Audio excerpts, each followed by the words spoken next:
One Day I Had to Run by John Ding Langbanny. My first memories of my childhood start when I was about 5 years old in my homeland of Sudan, the day when my parents' house was burned. It was the last day I saw them. I ran with thousands of other young children in a very hard journey we made it across the desert all the way to Ethiopia. I was small, so the other children carried me there. I have many memories of my time in Ethiopia. I survived through the worst sort of life that I'd ever seen.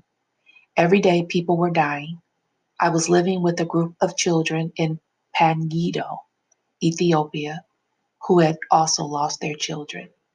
In Pangido, I couldn't do a lot of the things that the other children did because I was the youngest. For example, when they swam in the river, I couldn't do it because the crocodiles would pick on me. I had to be scared all the time. I was good at climbing trees, but not at swimming. One day I decided to cross the river with a few of my friends who carried me across so we can get to a tree to catch some mongoose. Somebody came with a gun and he shot at us in the tree. He was an Ethiopian who hated us. We all had to jump down. We fell into the river. When I jumped into the river, I went too deep and my stomach was bleeding and I couldn't breathe. I thought I would be someone who wouldn't live anymore. It was painful. One of my friends was killed and one kid drowned in the water. They never found his body. I lived. Main ideas. John D. Langbanny ran away to Ethiopia when he was 5 years old. He lived in Ethiopia with other children. He was one of the youngest. He crossed the river, got shot at, and almost drowned. In 1991, when the government of Ethiopia fell apart, the new government chased us out of Panido. We were chased to the edge of a big river that ran very fast, called Gilo. They kept shooting at us. So either you jumped in the water and they knew that you would drown because the water was too fast, or you would be shot. I didn't know how to swim, so all day I watched people being killed. There was a lot of crying.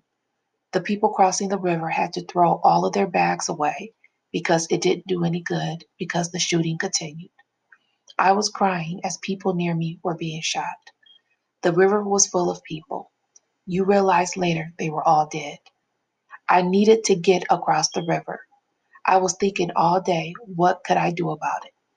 I knew there was no one to help me. It seemed like forever. I was too little and I didn't have parents to help me cross the river, and I didn't know whether my brother had already made it across or not, or where he was. I remember how the elders had shown us how to protect ourselves, so I covered myself with a person who was dead. When the shooting cooled down, I asked the boy next to me if he would try to cross the river with me.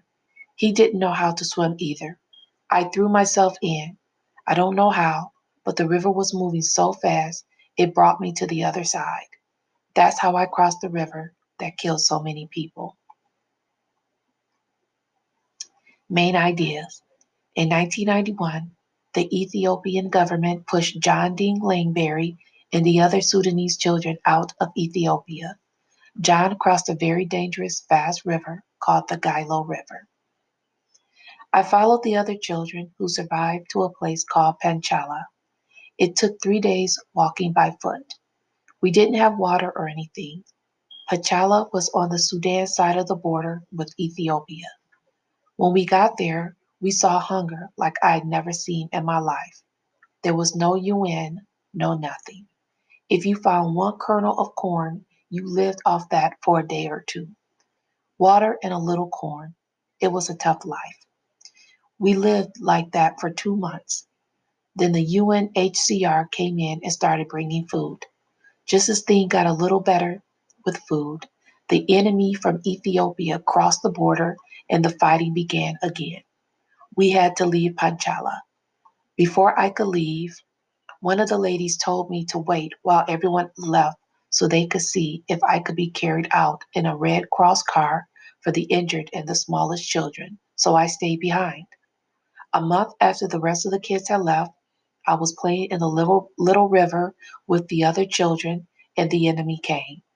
While I was jumping in the water, I heard a sound. It was a bullet, but I didn't know where it was.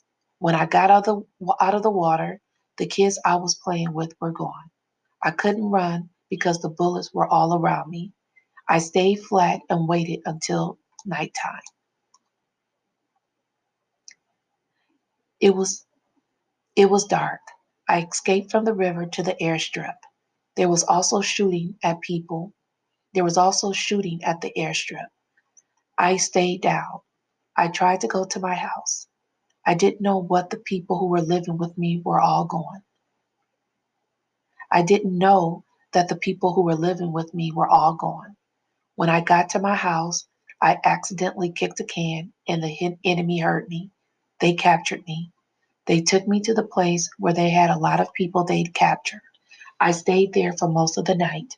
Sometime before morning hours, I escaped under the fence. Main ideas. John D. Langberry went to Sudan. There was very little food. While in Sudan, an enemy from Ethiopia captured him. He escaped under a fence. I walked all the way to Oboth. On my way, I found one of my friends dead on the road. I had lived with him. His name was Mabel. It took me a long time to get to Oboth. On the way, there was a lot of shelling on the road. I thank God I was not killed. The shells missed me. When I got to Oboth, I met with the Sudanese people. I walked for 3 days to get to a place called Okila. I found the Sudanese Red Cross lady that had told me not to leave Pachala. She was still alive. I was happy. From there, we went to a place called Buma. In Buma, I found the UN and they announced that they would take the little children. At night, we were trying to sleep, but some people came and shot at us. Three of my friends were killed. One was my father's brother in law. He was sleeping in the same bed as my brother, but my brother Alir Gideon did not get shot. I ran into a tent, but I didn't know there was a cooking fire inside. I threw myself in the fire to escape the shooting. I was burned. In the morning, after we got shot at, we left Magus to go to Kopeta. We didn't stop there. We were with the Red Cross vehicles and we went all the way to Naris. We stayed there. There was no food for a while. The UN had to come in and give us food. Main ideas. John D. Langberry walked too many places. Many difficult things happened. He got to Buma. Three of his friends were killed. John was burned in a cooking fire. He went to Nairus.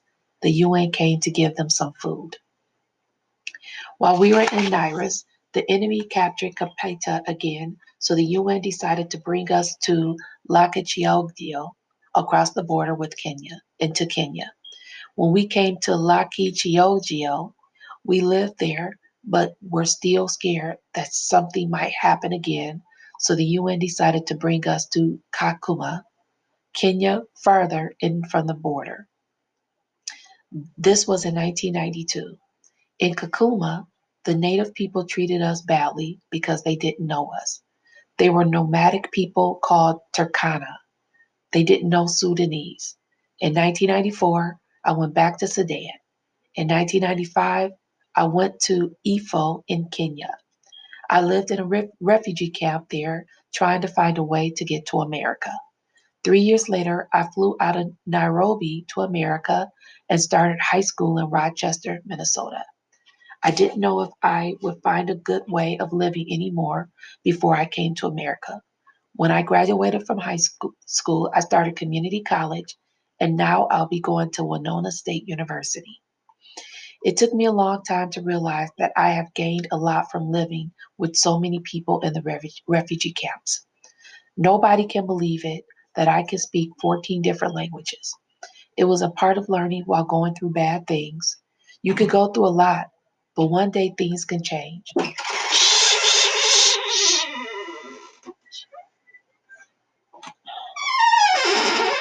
You could go through a lot.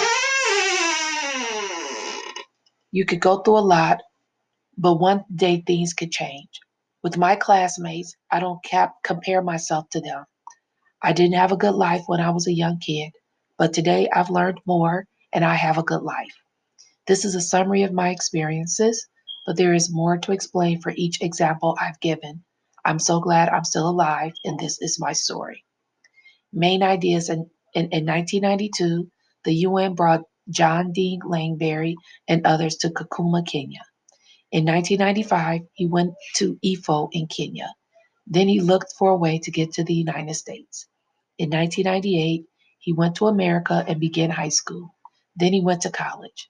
John Dean Laneberry knows he had a very hard life as a child, but he learned many things during his time in the camps. He is glad to be alive.